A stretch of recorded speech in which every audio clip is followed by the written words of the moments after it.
Day 10, CareerBoost Initiative by the Instruct Pathways Youth Foundation was another insightful day. The product design lectures with Mrs. Ololade continues, while we had two expert speakers share insights on their respective topics on SDGs. The sections were anchored by our moderator, OMN Sharon. Good day, ladies and gentlemen. You are welcome to today's session. My name is OMN Sharon, your moderator for today. Now, let's dive into the lectures. Hi guys, good evening, good afternoon. Welcome to the last day of the UI/UX design session of the CareerBoost Initiative for African Youths program. How are we all doing today? I hope you are all good, and I hope you have learned a lot so far since this training started, or since this program started. Once again, and I guess for the last time, this period, this session, this training, my name is Ololade Adishri, and I am a facilitator for the UI/UX design class session. And huge thanks to the Instruct Pathway Foundation for this amazing platform and this program, this training. Right, so today we will be exploring something called accessibility. Right, we would also learn how you can make sure that your designs are accessible, certain principles that you need to follow, right? And hopefully you guys would also present your prototypes today, and you would showcase designs you've come up with after today's class. So let us begin. What exactly is accessibility? So accessibility in design means that you are ensuring that everybody, including people with disabilities, can use your app or your website easily, right? So you are putting into consideration like people that have like visual impairments, people that cannot hear well, that have hearing impairments, people that have motor disabilities, cognitive challenges, any kind of disability at all. You're putting it into consideration when you're designing, right? So now, for example, let's imagine there is somebody that is colorblind, and they can't now use your app because all the buttons you used to design were like just red and green, and they can't even tell the difference. So obviously this kind of design will not, it's this kind of situation or this kind of scenario will not be too fair on that kind of person. Exactly. So as designers, it is our job to ensure that everybody can use what we design regardless of their abilities. So whether or not I can see clearly, whether or not I can hear clearly, your app, your website should make me feel welcome, should make me feel like you guys are accommodating. So why exactly is this thing called accessibility? Why is it important? So accessibility is very important for several reasons actually, right? There is the part about you being inclusive. So when you make sure that everybody can have access to your app or to your website, obviously it will promote what can I call it now, equality, right, in this digital space of what. So your app is going to make people feel this sense of welcoming, like, oh, these people really thought about me or thought about my kind of person when they were designing this product, right? And by making your designs accessible, you can reach a very large audience. So imagine out of the people in this world, we have like a huge number of people that live with disabilities. So if your app is very accessible, right, you can engage even more people. And then there's a part of it being legal. So by making your designs accessible, I think in certain countries there are like laws that guide you, making sure that you're always designed for people with disabilities. So if you maybe fail to comply with all of those laws, it can lead to like legal issues later on for you, either as a business or as a product owner, whatever. And then there is also the part where obviously you're improving the user experience for the people that are going to use your product. So when you design accessible products, obviously everybody would be, excited. They would want to use your products more because now they would see that, even people that are like colorblind, they'll say that, yes, I can use this product without this app, this website without issues. And then by the time you have all of these users, you have all of these happy customers, in the end of at the end of the game, or in the long run, you're making money as a business or as a company. Now, there are certain principles to accessible design. There are certain principles to designing for accessibility, right? So, I'll try to use some examples from apps that are currently in the market, apps that you've probably used, apps that you've probably interacted with before. So I have talked about this when we mentioned color theory. I talked about it a bit, color contrast, if you remember contrast. So when I said you use bold colors on light backgrounds and you use light colors on dark backgrounds, exactly, you remember. So when you're designing, you have to make sure that you follow that principle: bold colors against light background and light colors against dark background, right? So people can easily, your content is like readable. People can easily read or see what you're like showing to them. And then there is this one that they call alt text. It's used in images, so it like provides alternative text to images. So for people that like they have visual impairment, that they can't see they can't see like content, if they use devices that can read the content, or like read that describes the content to them. If you add alt text, I think Twitter has the option for alt text. LinkedIn too, if I'm not wrong. If you're uploading a picture, they would ask you for alternative text. So it will help people that are visually impaired and use like reading assistants on their devices. So those tools will read the alt text that you've written under the image to them, so that they can now feel like, they can see, they can picture in their mind what you posted, the image you posted. So that's what alt text is. So if, for example, I am posting a picture of maybe my dog, and I'm like, I use an alt text like a small white dog sitting on a black chair. Now, the person with visual impairment might not see the picture that I have posted, but now they have a sort of idea of, this is what they posted, and they're like, okay, I get it. So they can continue like with my engaging with my post like that. And then there is something else.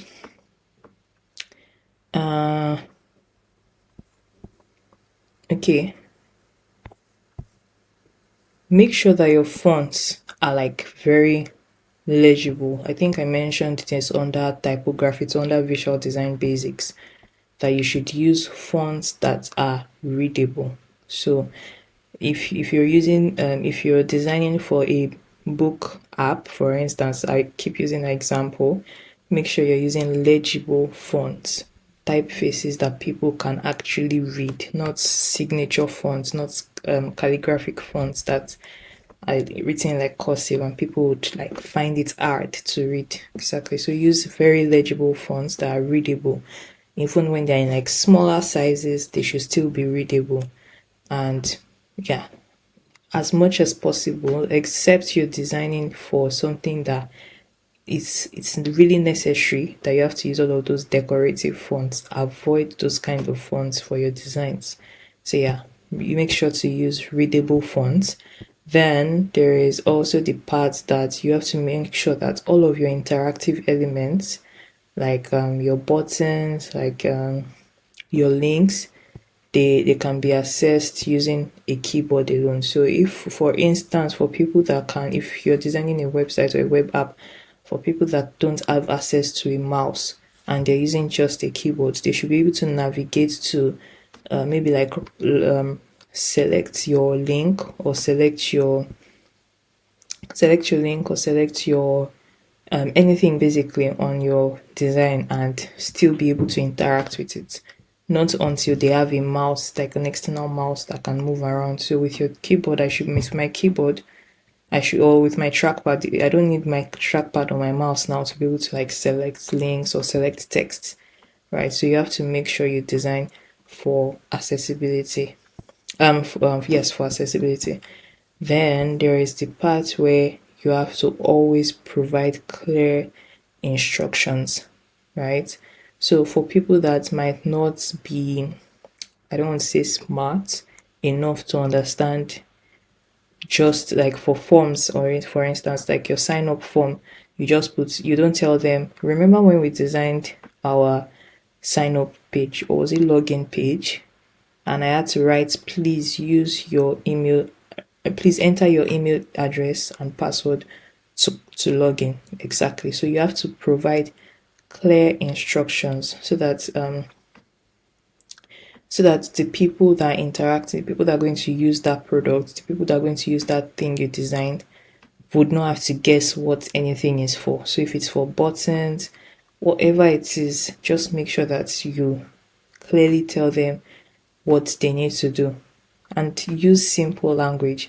Avoid using jargons, avoid using very complicated text as much as possible, as much as you can, right? So yeah, I think I have covered the important parts of how you can make your products, your designs accessible. Now, I want you guys for the next couple of minutes to do a sort of accessibility audit, right, on your designs. So you're going to look at, okay, no, let's not use your design now. Should we? Yes.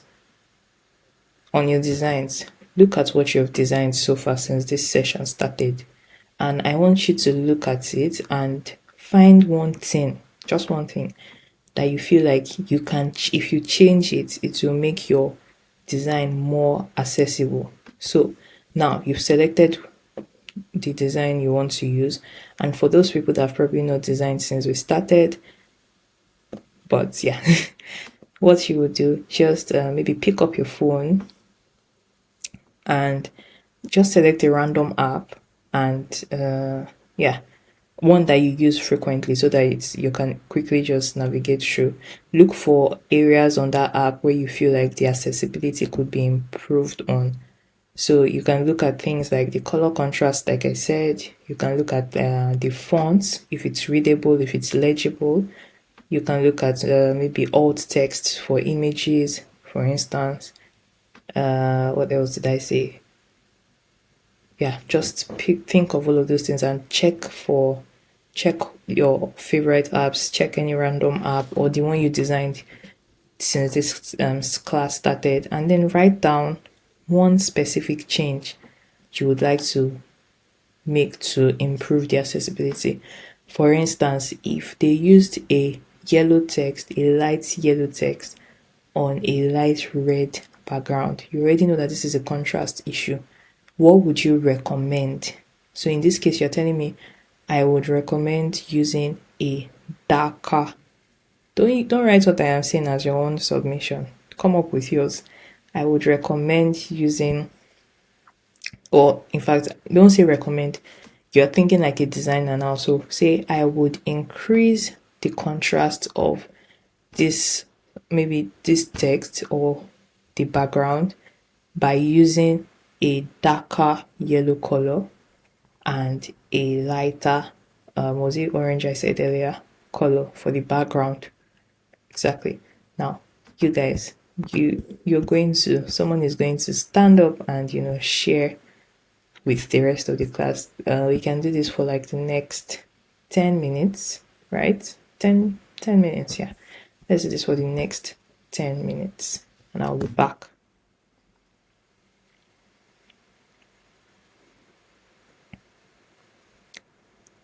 Now, 10 minutes is up. I want us to transition into like our final project presentations. You guys have learned so much over the last couple of days. You've learned how to create user personas. You've learned about wireframes. You've learned about prototypes. You already will know how to conduct usability testing, usability tests too.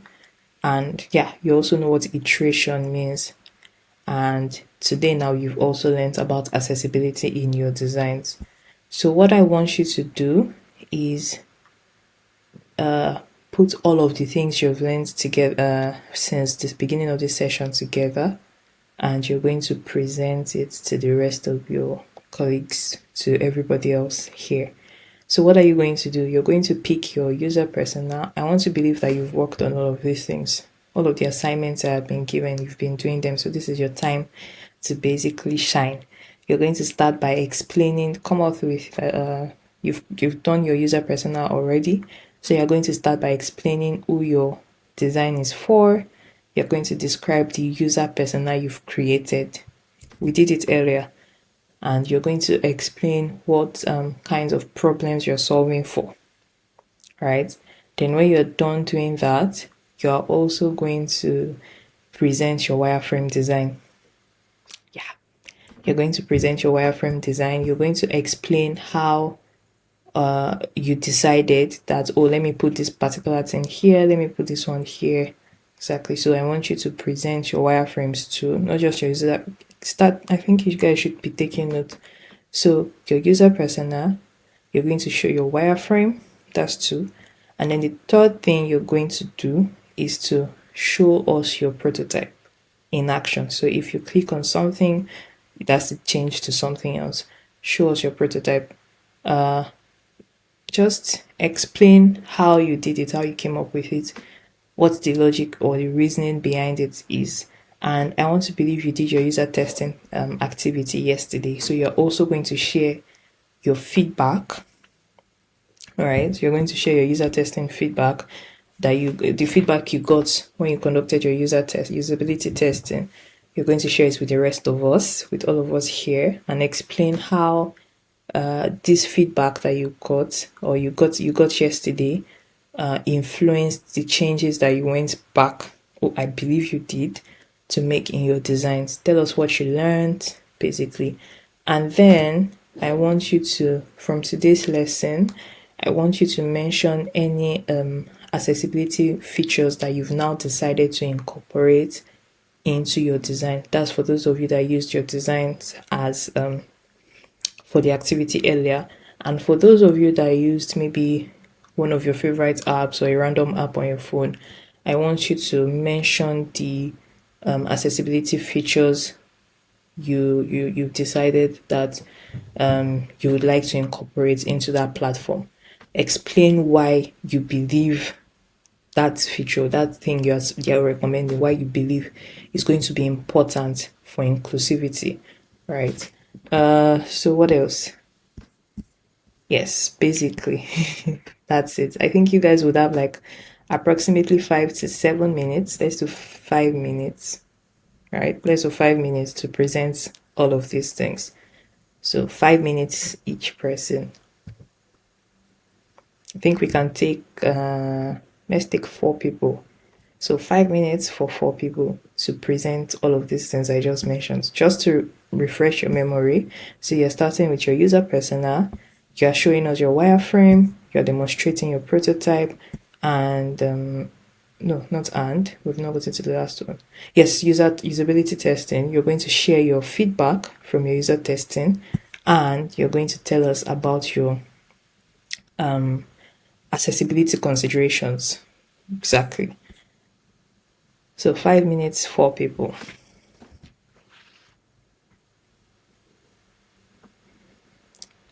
All right, guys. Congratulations to you guys on completing the UI UX design course. I want to believe that you have learned valuable skills when it comes to user research, when it comes to wireframing, when it comes to prototyping, usability testing. What else did we learn? Iteration, based on the feedback you've gotten, and then designing for accessibility. Now, I want you guys to remember that good design is not just about aesthetics, right? It's about creating products that are functional, not just functional, but inclusive and enjoyable for everybody, for all kinds of users. So you have to keep practicing, keep playing around with Figma, keep practicing your skills so that as you continue in this journey of becoming a UI UX designer, you can continue to grow.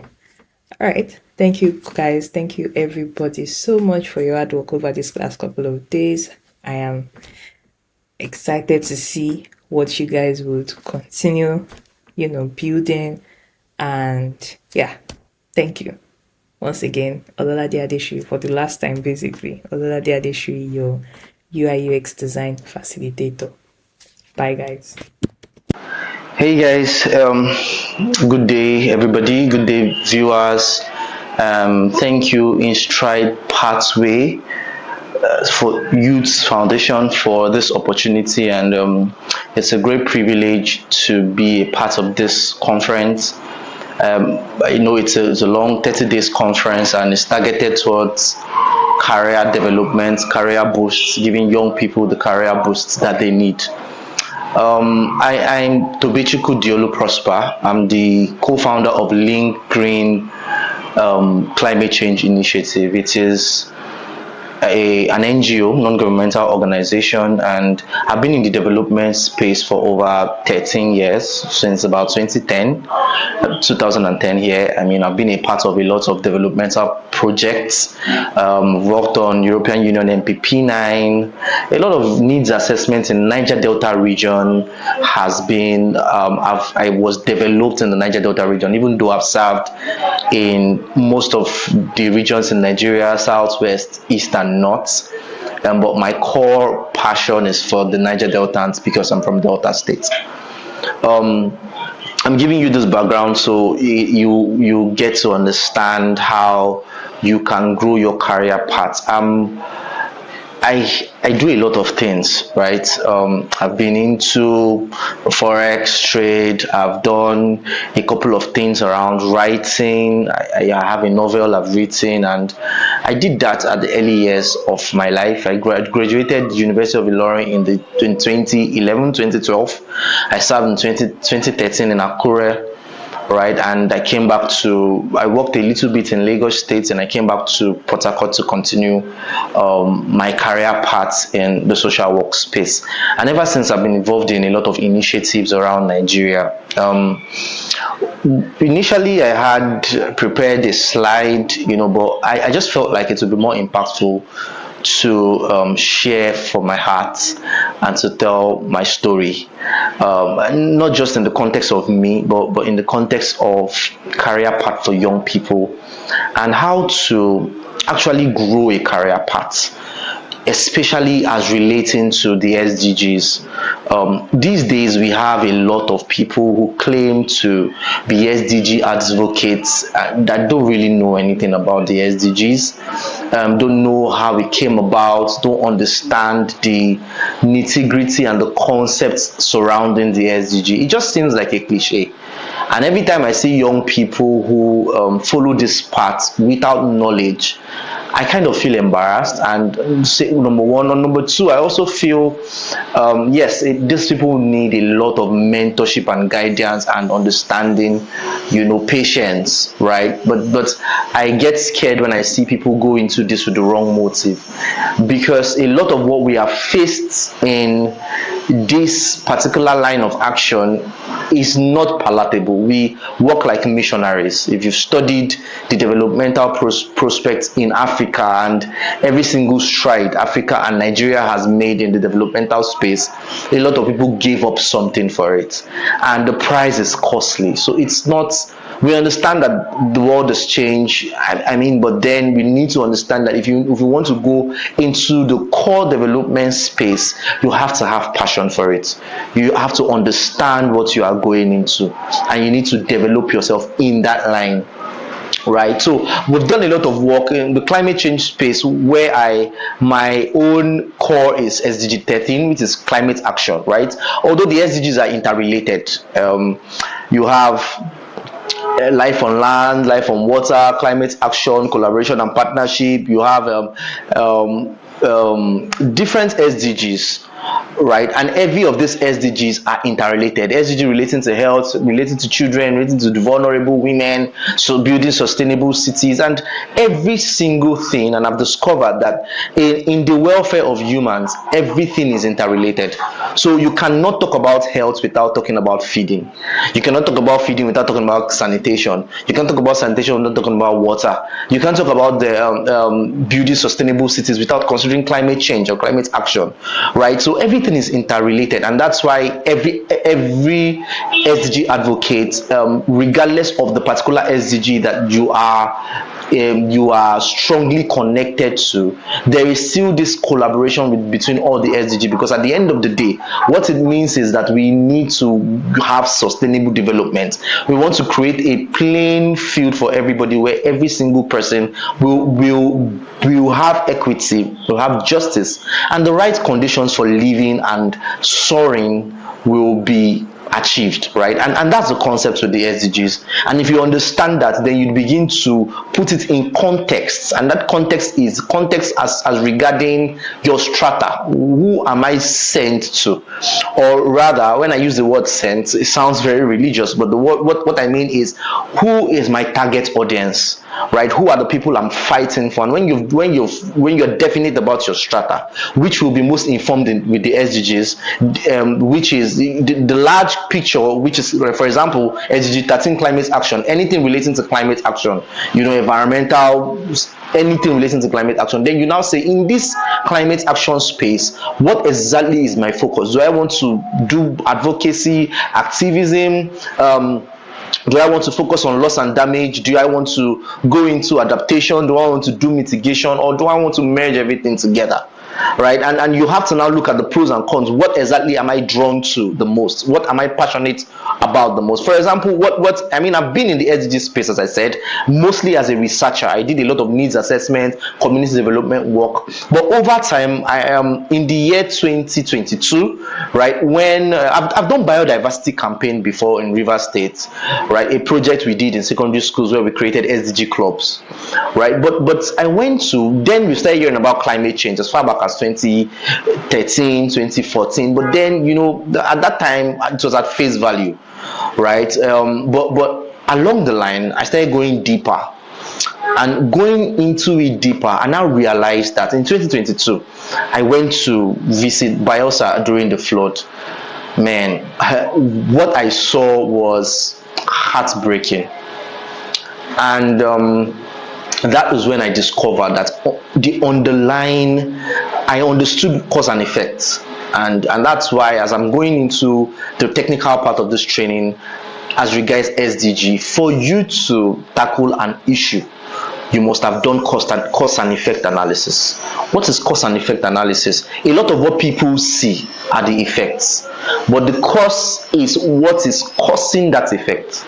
For example, you see flooding, frequent flooding, devastation, you see drought, you see communal clash, communal crisis, you see displacement. Those are the effects. What is the cause? Right? And in seeing the magnitude, I met a woman who her children drowned, or one of her sons, right, drowned from the flood. She was sleeping, and it was a flash flood. 2022 flood was horrible, and she showed me pictures. She was lifeless. The videos of the lifeless body flooding. She didn't know, because it was a flash flood, and the boy's bed was lower than hers. Right? And imagine, as a mother, you wake up water, to water, and then the next thing you're looking for, and you see your baby dead and floating. And amongst all the stories, her story was most touching to me because it dawned on me.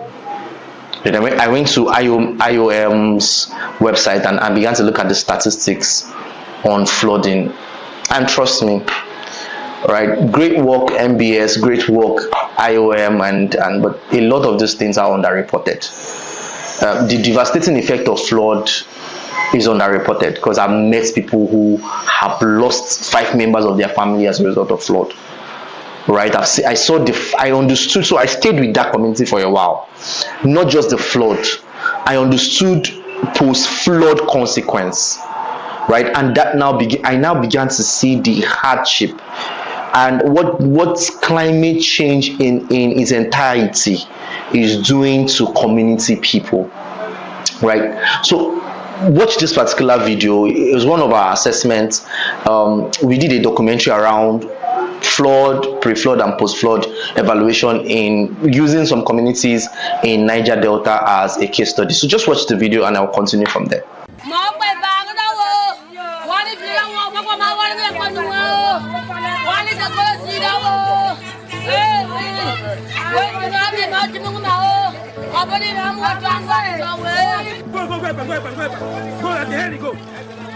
I know the husband.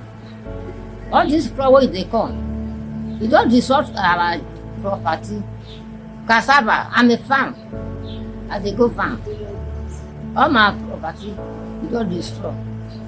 All my cassava, you don't destroy. With the frate, when I price everything, you don't destroy. When we went to Bayelsa at the last flood, you will practically see people drowning. Like they are dying. There's nothing you can do because the wave is heavy. You know, so they need sensitization. So before it gets to that point, see what happened in Libya. You follow the news. Right now, the death toll is over 8,000 dead people for flooding. Come on. So it's a serious matter.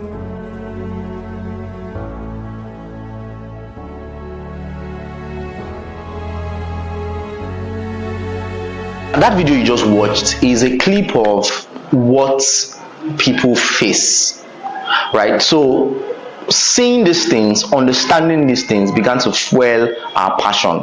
So the first thing you do when you want to build a career path in the SDG space is, number one, you identify your cause. What am I fighting for? Look, we can't fight for everything, we can't do everything, and that's why most times they try to blackmail us emotionally and say, hey, you're tackling this sort of hunger, and I'm like, bro, right, it's only Jesus that can solve every problem. And God, we are not omnipresent, so we cannot be everywhere at the same time. So it's good to pick what you're good with, pick what you're passionate about, especially what resonates with you.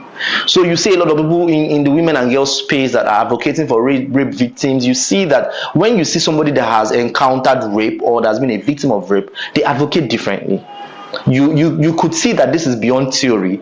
This is passion. This is experience, right? So they're advocating. Their advocacy is more tailored from their experience. So you pick a course, you identify that course, and you rigorously push for it. Secondly, you volunteer. I mean, a lot of people, everybody just wants to be a founder. Everybody wants to answer co-founder. Co-founder of what? What have you had experience, right? It's funny how on LinkedIn everybody is a founder, everybody is a manager, everybody is a director, and everybody is still looking for a job at the same time. Bros, pick a struggle, right? And you see that that's because a lot of us in the generation, we don't want to volunteer. I've volunteered for at least 10 organizations, at least. When you see 13 years of experience, it's volunteering. I started volunteering since 2010. Even before I graduated from my university IT, I started volunteering. I left school, I finished school, I continued. I volunteered for Development Prospects and Initiative. I volunteered for Noble Human Network. I volunteered for different organizations. RTF, a lot of organizations. Waterside, I've Waterside Community. I've done volunteering work more than for a lot of years, and in that time you are sharpening your sword. What happens is that because you apply yourself to an already existing system, you now begin to learn the pros and cons. At that time they teach you historical profiling, they teach you cause and effect analysis, they teach you project management, they teach you M&E, monitoring and evaluation. You understand the protocol to start an NGO, you understand what it takes, what you need to do or what you need to know to write good grants proposal writing or grant writing. You understand how to write reports, you understand the nitty-gritties and the simple elements, foundation of the SDGs, right? You are trained, you have access to a lot of free trainings because you are a volunteer in that organization. You have access to a lot of free training. Volunteering is the magic of this SDG line, you know, the social work line, right? And it is very important, but sadly a lot of people don't want to volunteer because you don't want to be under anybody. But it's a prerequisite. If you want to grow and you want to start your path, you can't skip volunteering. You must be applied to an already existing system. Except of course your father is Dangote, and even if your father is Dangote, my brother, you still need to learn the pros and cons. Yeah. So number 3, you find a mentor, right? Look for somebody that you know you want to model your. It doesn't mean it's not every area, because a lot of people confuse this thing. Your mentor is not the person may have his shortcomings in other areas, but you pick that part of his life that you want to model yourself after, right? And then you begin to work towards it. You begin to submit to that person. And when I mean submit to that person, I mean, you know, follow the person, you know, be committed to that person's cause, help the person do stuff. Like for me, I had a mentor, Mr. Johnson Igwe, who I followed through. I was always going to conferences with him, and he too saw my commitment and my passion, and he took me as a son, and you know, I grew under him. I've had a lot of mentors over time, right? So it's good for you to find a mentor, find somebody that can coach you, that can correct you when you are wrong, right? The 4th one is get knowledge. You know, you need to understand what you're doing. I've said that before. Cause and effect analysis. Understand what is the cause. Okay, if you're talking about bad drinking water, you're talking about water hygiene and sanitation, you know your target area is south in River State, where they are facing challenge of good water. What is the cause? You understand, because you gain knowledge on it. Then you go to best practices. What is the global best practice? You know, you do water testing. What is the standard for a clean water, for a water to be identified as clean? What is the standard? You need to have that understanding. As much as we are localized, because your impact can only be felt locally where you are, but you must understand the best practices. You must understand the standardization, the standard acceptable practice, you know, the standards, the goals. For example, that's what they call SDGs. For example, in climate change, you have net zero, you have Paris Agreement, you have the Kyoto Protocol, you have the Cancun Agreement, you have a lot of those things that you need to know, right? You need to now understand. So you'll be able to have is SDGs. What it means is that goals is measurable. At this time, what is the statistics of people that now have clean drinking water? What's the statistics of carbon CO2 in the atmosphere? You know, how are we faring? What's the transitional plan like? But what is the goal? The goal is net zero, right? What are we looking to? Paris Agreements, we are keeping temperature below 1.5 degree. You understand that. So when you are doing mitigation or when you are doing advocacy, you understand the goal in mind, right? Whatever advocacy has to still come back to what are the goals. What are the goals for the communities? What are the goals for women and girls? What are the goals for marginalized groups? What are the goals? You must understand that, and that helps you in knowledge. What are the tools? For example, in research tools, you do what we call participatory learning and action, participatory rural appraisal, you do needs assessment, you do project management, GNAT chart. You are ready to understand, know the tools that you SPSS, you know, use your Excel tools. What are the tools that are available for me to use, both technical tools and on-field tools that will facilitate my project, right? Those are the technical things you need to learn and you need to know. All right, and the 5th one is collaborate. I've said it how many times? What my time is, right? Okay, collaborate, right? Collaborate with people. There's a video I'm going to let's play this, and you hear I was talking about collaboration. In River State, what I've learned in my years of NGO work is, see, a lot of NGOs don't collaborate. and it's a problem because you can't capture everything. You get for you to the SDGs is all about collaboration. I mean, you can't in every intervention plan there are little elements that is required to meet your aim, right? So we do a lot of collaboration. Yeah, so that collaboration has to be there. Of collaborated, we currently collaborate with a lot of organizations: Janikoba Life Touching Foundation, Echo Network for Sustainability Foundation, We Don't Have Time.org, African Climate, a lot of organizations we have collaborated. Pinned, Search for Common Ground. There is collaboration around here because we prioritize that because we can't do it alone, right? Lawin they are free. Recently, we had a project to do training people in digital skills, but we did not have, that was not our core, but they had a community mobilization component and we collaborated, right? While you do the technical training, we do the community mobilization, right? We do the entry, community entrance, we do the sensitization, and then we do the monitoring and evaluation. So there is always need to collaborate. It makes it easy. If you have a videographer, if you have someone that takes photography and you are passionate about journalism, you say, guy, come, let's collaborate together, let's enter into this field together. As we are doing our individual things, I think we can be strong together as a force, and that's how it works, right? The sixth one is be passionate and selfless, right? I've said it before. Look, the SDGs, as much as it's a career path, it is also a call. And what I mean is that you know the people that see it through because of the challenges. I mean, in the line of our work, we have faced kidnaps, we have faced death threats, we have had health issues because of communities that we went to, snake bites. I mean, you can't, psychological, trauma from the kind of things we faced. So you can't just go into, I mean, at some point we even had to enter shrines. We had to, because you are going to reach out to a community that this is what they believe in. So if you are in Rome, you have to behave like the Romans because you want them to accept you. So you eat some kind of things that, I mean, look, it's not a very, because I say that most times when you see SDG, you see people wearing suits, tie, they are going to United Nations and doing conferences, and you begin to it is really not like that. The core of the SDGs and the core of community development work is service. And the first point of action is you serve humanity. Look at it. Every single reformer, everybody that's brought about change, from Nelson Mandela to Ken Saro-Wiwa in fact, Ken Saro-Wiwa was killed, him and 7 others. Right, because I mean, these are the people that we look up to in the environmental movement in Nigeria. These guys do you know how many journalists are being killed every year? Do you know how many social workers die every year? Right, it is not but that's the work. That is the other glamour part of it. It's not really the core of what we do. Right, these are just the products of what we do. So if you are fashioning yourself after somebody that is global, that's doing this, well, you really don't know the underlying story.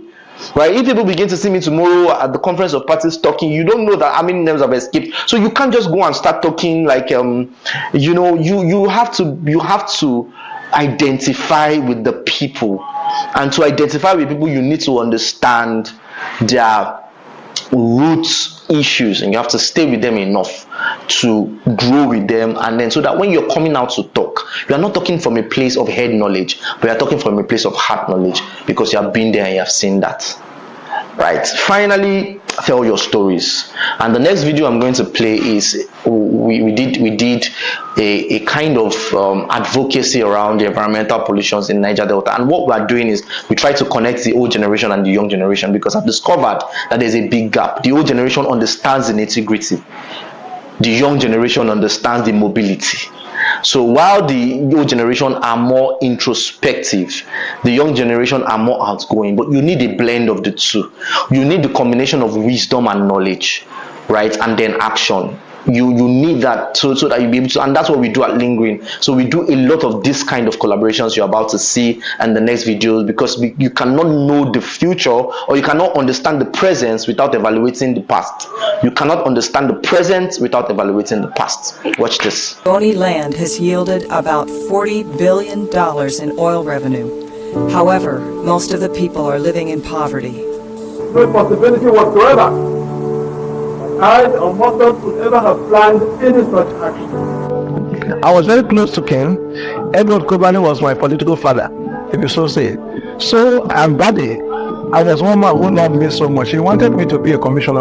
I told him I don't want to serve. In this whole Niger Delta struggle, the environmental pollution, you can't rule out the work of Ken Saro-Wiwa and the movement for the survival of the Okoni people. In fact, I believe that historically, Mosom raised the awareness. This whole young generation of climate advocates, climate activists, was only made possible because of the work of Ken Saro-Wiwa. Well, this is the struggle. Every Tuesday we meet actually before every road, Ken's office, and we strategize and we think about what we can do to achieve our goals. The Gombe people have suffered tremendously in the country. They have made tremendous contributions. Niger Delta itself is in serious trouble. We need every assistance that we can send.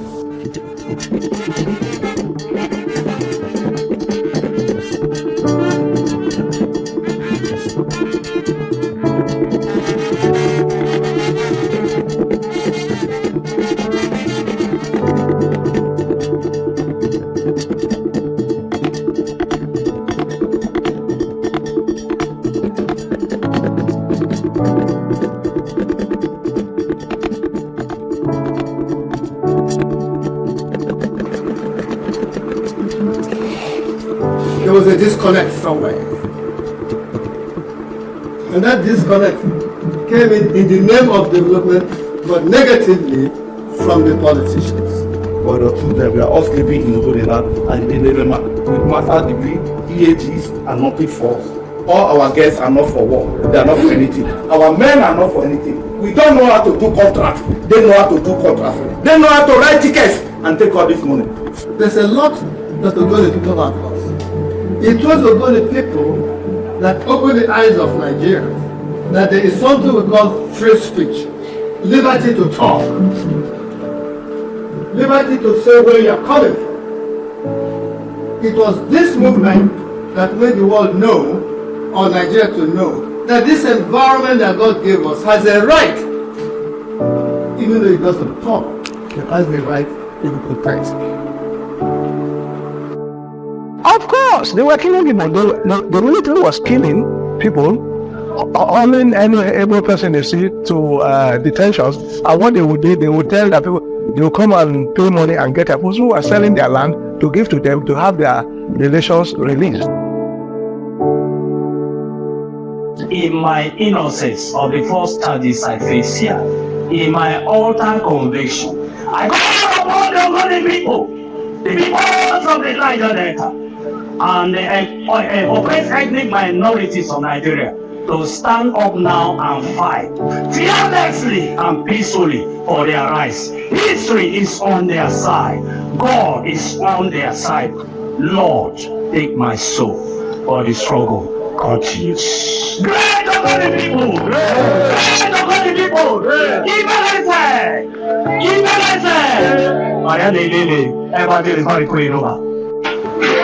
Right, so finally tell your stories. Make use of the tools we have. We have so much advantage. The good thing about it is that you can learn anything you want to learn now online. Like for example, this conference, you're learning a lot from me. A lot of you may not have access to me, but you have heard from me, you are learning from me, you can connect with me, right? And that's the idea.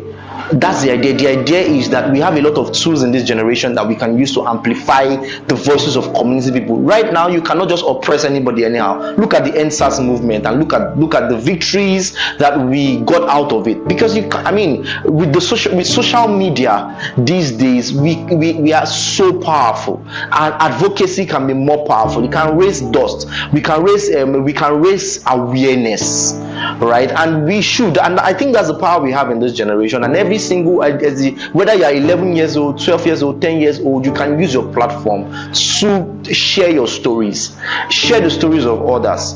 Let it be thought-provoking, because sometimes that may be the only salvation they had, right? Through one of the stories we told, we got a brand new school for a particular community. right? And since then I saw the power of storytelling, and I've seen that it is necessary for you to continuously, passionately be willing to tell your story. Thank you, everyone. I try not to make this very long, but you know, the point has been clear, and I just really want to encourage you all that wants to build your path in this line to focus. As I said, identify your cause, volunteer, find a mentor, get knowledge, collaborate, be passionate and selfless, and then tell your stories. Thank you so much, guys. See you next time, and I hope to connect with a lot of you. I'm Tobechukwu Diolu Prosper, the co-founder of Lean Green Climate Change Initiative. You can follow us on our website www.leangreenprospect.co.org.ng, or on Instagram leangreen_. You can follow me too on Instagram, Diolutobe, at Diolutobe. You can follow me on Twitter, you can follow me on LinkedIn, but I'm more active on Instagram and on LinkedIn.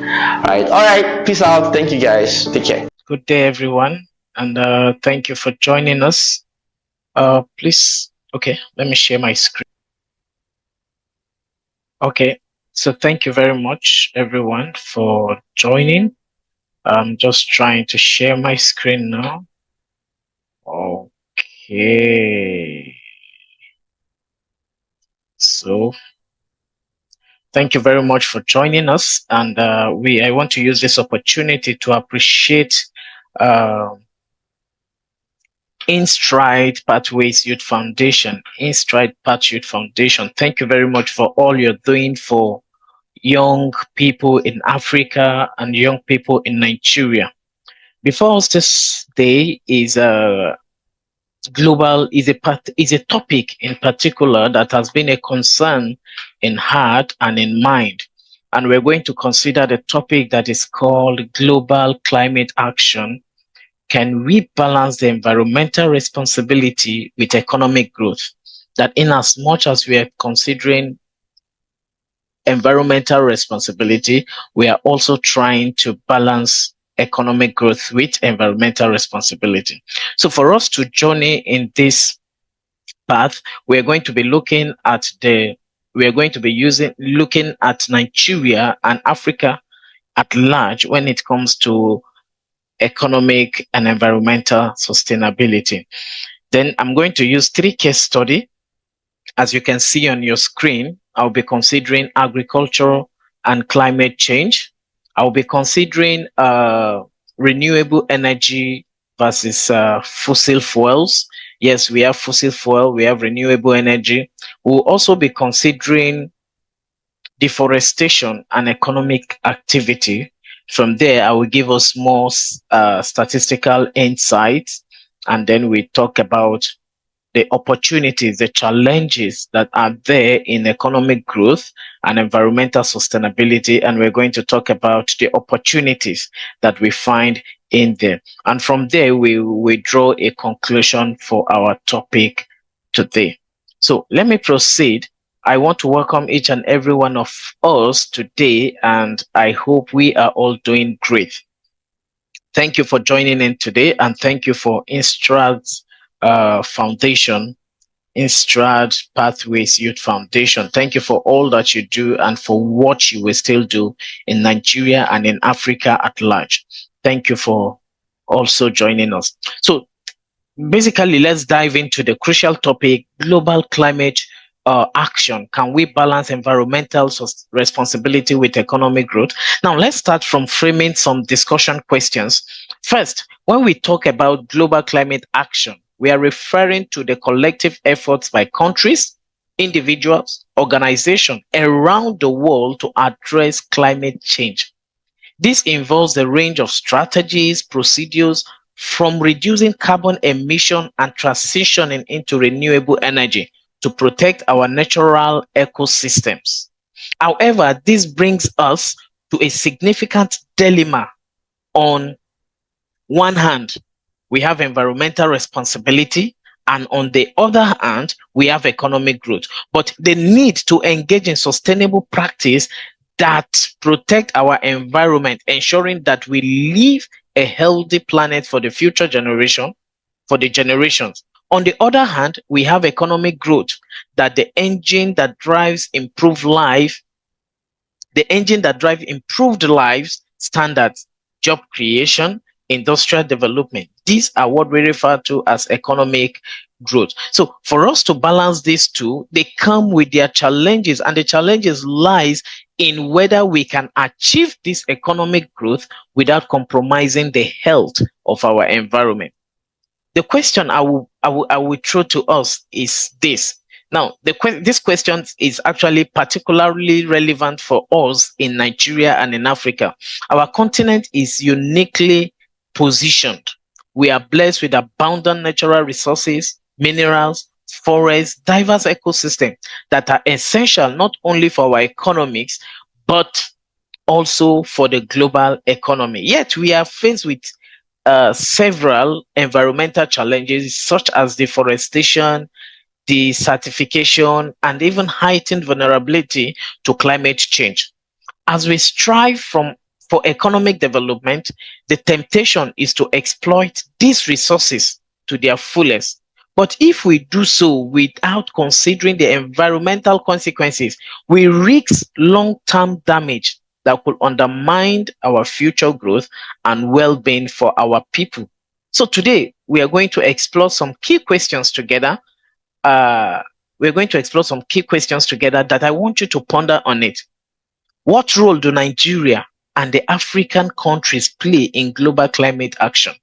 What role do you, that you are seated here, what role do you play? What role do I play in global climate action? Then how can we as an individual, as a country, and as a continent grow economically while preserving our natural environment? And what strategies can we implement to achieve this delicate balance? So as we move forward, I hope to provide some insight and spark a discussion on how we can address these challenges in a way that benefits both our economy and the environment. As you can see from your screen, from the image on your screen, we have a representation of economic growth and environmental sustainability. Two sides of the same coin, but different face. Two sides of the same coin. So achieving harmony between them is the goal of our discussion today. Having said that, understanding the climate economic dilemma in Nigeria and even Africa at large, there's a need for us to understand that.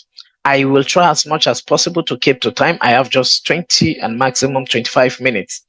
Now, understanding the climate economic dilemma in Nigeria and Africa, conflict between economic growth, there had been conflict between economic growth and environmental sustainability. In Nigeria and Africa at large, the pursuit of economic growth often conflicts with the need of environmental sustainability. Rapid industrialization, urbanization, and infrastructure development are crucial for economic progress. Yet they frequently come at the cost of environmental degradation. Activities such as deforestation, mining, and the expansion of agricultural land contribute to habitat loss, biodiversity decline, and increase in carbon emission. The dilemma lies in balancing the urgent need for economic development to reduce poverty and improving life standards with the imperative to preserve the environment for future generations. Having this in mind, how industrialization and economic activities contribute to climate change, you cannot really overemphasize them, because industrialization and economic activities definitely they contribute to climate change, because industrialization, while driving economic growth, is a significant contributor factor to climate change in Nigeria and even Africa at large. So the heavy reliance on fossil fuels for energy, coupled with the rapid expansion of industries, results in high greenhouse gas emission. Additionally, practices such as flaring in the oil and gas sector, uncontrolled logging, and unsustainable agricultural practices exacerbate the release of carbon dioxide and methane into the atmosphere. These activities not only drive climate change, but also lead to environmental degradation, affecting the air quality, water resources, and even our soil fertility. When we also talk about economic dependence on natural resources in Africa and in Nigeria, Africa's economic is heavily, let me even try to contextualize it. Nigeria economy is heavily dependent on its natural resources, including oil, mineral, forest, and arable land. In Nigeria, for instance, oil and gas account for a significant portion for the country's GDP and government revenue. Similarly, agriculture, which is climate sensitive, employs a large percentage of the population across the continent. So this dependence on natural resources makes African economies vulnerable, makes Nigerian economy vulnerable to impact of the climate change, such as droughts, floods, and often resource depletion. Moreover, the exploitation of these resources often leads to environmental degradation. So creating a vicious cycle where economic activities undermine the very ecosystem they depend on. This climate economy dilemma poses a critical challenge for Nigeria and Africa, necessitating a shift towards more sustainable practices that can support both economic growth and environmental preservation. Having said all this, let's look at the case study. Now, remember I said I'm going to give us 3 case studies. The first case study is agriculture and climate change. When we talk about the impact of climate change on agriculture, agriculture is the bedrock of many African countries, including Nigeria, providing livelihoods for a large portion of the population. However, climate change is severely impacting this sector, leading to several challenges. When we talk about change under the impact of climate change on agriculture, we're talking about changing weather patterns, soil degradation and desertification, pest and disease outbreak. Now, for pest and disease outbreaks, climate change is also altering the habitats and life cycle of pest and disease, making crops more vulnerable. For instance, the increased incidence of the fall armyworm in Africa has been linked to changing climatic conditions. This pest has devastated maize crops across the continent, threatening food security and farmers' income. So when we also talk about adaptation and mitigation strategies, adaptation and mitigation strategies is talking about we adapt to the system, and then we need to develop a progress or a procedure that will help us to fight against this. So to address the challenges posed by the climate change, African countries, including Nigeria, needs to adopt various strategies in order for us to combat that. Now, let's go to economic consideration. While these strategies are crucial for building resilience, they also require significant investment and support. That is, we need to invest in the agricultural research. We need to invest in public sector, that is public-private partnership. We need to also develop policy that support and fund them. So agriculture in Africa, particularly in Nigeria, is a crucial crossroad due to the impact of climate change.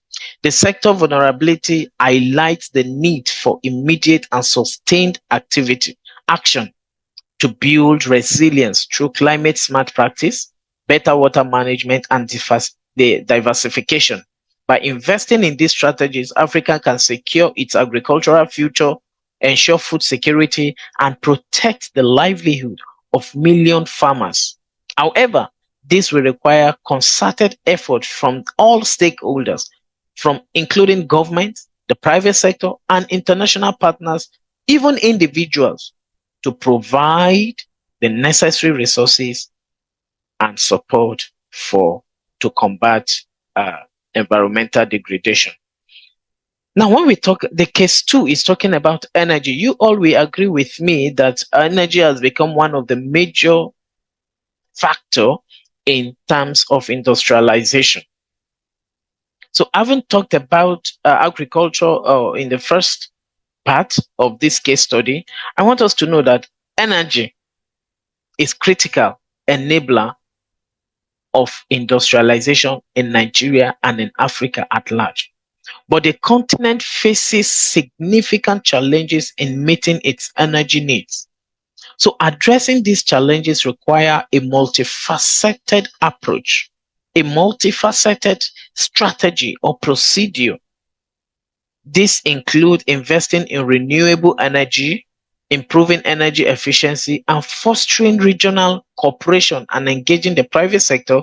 At the same time, Africa must pursue a path of sustainable industrialization that balance both the economic growth and environmental sustainability. By doing so, the continent can achieve a long-term prosperity while protecting environment for future generation. Case study number 3 is deforestation. You all will agree with me that industrialization cannot come without deforestation. So what is in when we talk about deforestation, it's not far-fetched. It's just the means, it's just a way of taking off trees from a particular place in order for you to do something. Either you want to destroy the forest for you to build your house, or you want to destroy the forest to build something. You shall want to do something. So deforestation in Africa is complex issues driven by is a complex issue driven by economic activities that provide essential incomes and development opportunities, but at the cost of environmental degradation. So to address this challenge, Africa must adopt sustainable practice that balance the needs of economic growth with the imperative to preserve its forest. So by promoting agroforestry, sustainable forest management, reforestation, and alternative livelihoods, Nigerian can also reduce deforestation and ensure that its natural resources are conserved for future generations. The success of these procedures or these strategies will require strong governance, community, and individual engagement and support. Having said this, let's look at some statistical insight. If you look at the diagram on your screen, you discover that there is a give and take, garbage in, garbage out. What you give to the environment is what you are getting back. Forest cover loss. When we look at it now in Africa, African is losing its forest at an alarming rate, according to the Food and Agriculture Organization. Accounted for about 16% of the world forest cover in 2020. But the continent has been experiencing the highest rate of deforestation globally. Between 2010 and 2020, Africa lost approximately 3.9 million acres of forest annually, representing a 0.8% annual decrease in forest cover. So now, if you look at these statistics, you will all agree with me. It is expected that when you destroy a single tree, you are expected to plant a number of trees according to the law of the land.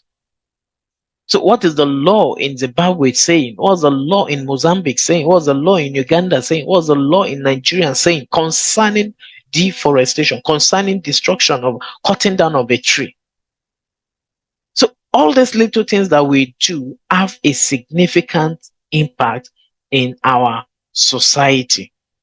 So this statistical insight underlines the profound impact that deforestation has on Nigeria, has in Nigeria, and has on African economy, environment, and even its society.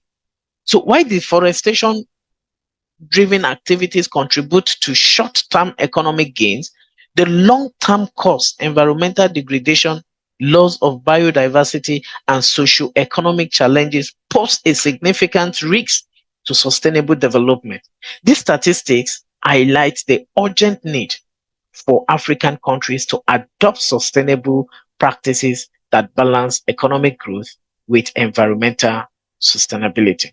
Sorry, you can actually listen to this over and over again. I'm just trying to be in a rush so that I will meet up with the time allocated to me.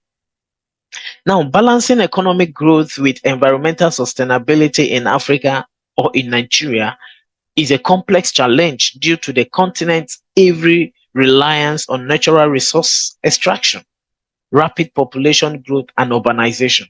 These factors combined with weak regulatory frameworks, poverty-driven environmental degradation, and vulnerability to climate change make it difficult to achieve sustainable development.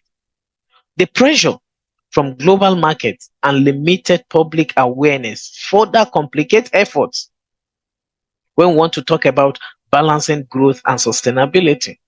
So addressing this challenge requires a multifaceted approach that includes strengthening governance, diversifying economy, investing in clean technology, and fostering international cooperation to ensure a long-term sustainability. Having said this, economic growth and sustainability practices, what are the things we need to do? Number one, sustainable agriculture. We develop a means for the sustainable agriculture. Number two, let's embrace renewable energy. It is very important. Sustainable tourism. You see, when we talk about sustainable tourism, Africa or Nigeria is rich biodiversity, stunning landscape, and cultural heritage offer immense potential for ecotourism. So by promoting sustainable tourism practice, such as reasonable wildlife viewing, conservation, focused tourism, and community-based tourism, countries can attract international tourists while preserving their natural cultural assets.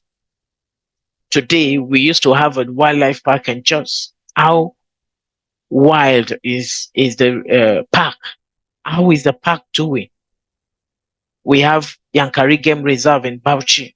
How are they doing? How are we maintaining it? You see, in Africa, we have a building culture, but implementation and maintenance is one key factor that is affecting us in this part of the world.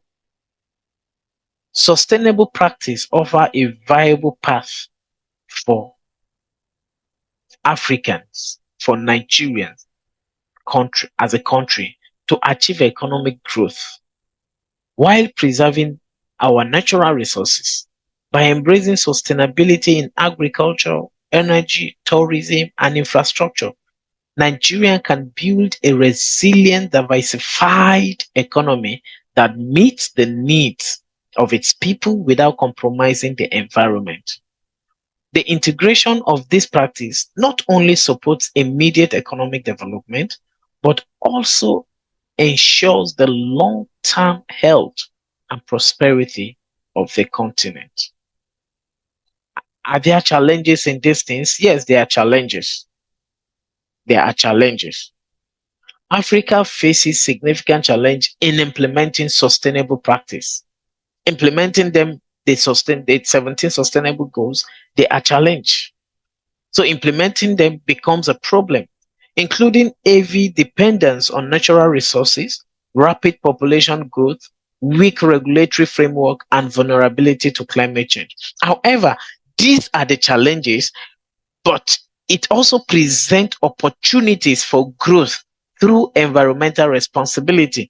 So by embracing sustainable practice in sectors like agriculture, energy, and urban development, Africa or Nigeria can drive economic growth while preserving its environment.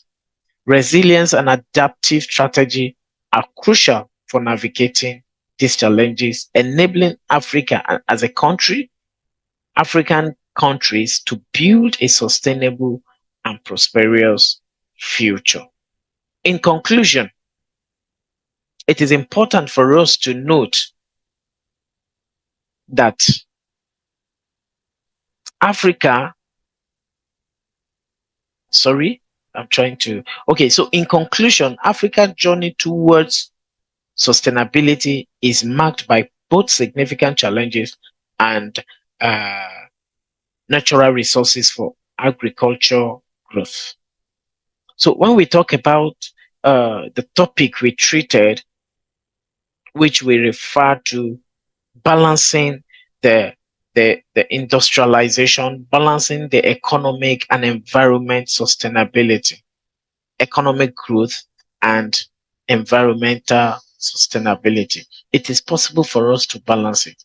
So resilience, adaptive strategies are essential to overcome these challenges Africa faces. So by integrating these strategies into national development plans, African countries can better manage the effects of climate change, protect their natural resources, and build economies that are both robust and sustainable, emphasizing education, innovation, and international cooperation. See, creating awareness, just as Instride Pathways Youth Foundation is doing now, creating awareness is very important. And that is why what we must do and what we must embrace in order for us to make Africa an industrial country and even a well-sustainable environment. With that, thank you very much for listening, and I hope to see you some other time.